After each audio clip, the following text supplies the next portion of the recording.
বারবার বলা সত্ত্বেও ডিভিসি বলুন, পঞ্চায়েত বলুন, মাইথন বলুন, এরা কেউ আমাদের কথায় গুরুত্ব দিচ্ছে না, শুনছে না।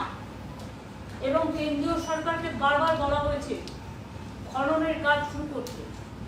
আর আমি যতদূর জানি ডিভিসিতে যদি ডিসিন্টেশনের কাজটা হয়, খনন কাজটা হয়, তাহলে কিন্তু 4 লক্ষ মেট্রিক কিউসেক টন জল তারা আরো বেশি অধিক ধরতে পারে।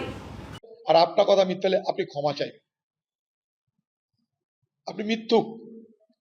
ডিভিসিতে জল ছাড়া আপনার সরকারের অনুমোদিত পদ্ধতিতে হয়, আপনার সরকারের অনুমতি নিয়ে ডিভিসিতে জল ছাড়া হয়। আপনাকে আমি চ্যালেঞ্জ করছি। আপনি মুখ্যমন্ত্রী এটা জানেন না, তাই কখনো কখনো বলতে ইচ্ছা করছে আপনি মুখ্যমন্ত্রী না মূর্খমন্ত্রী। আমার বলতে ইচ্ছা করে আপনি মুখ্যমন্ত্রী নয়, যদি মূর্খমন্ত্রী নামটা নিতেন তাহলে এটা মানাতো আপনাকে।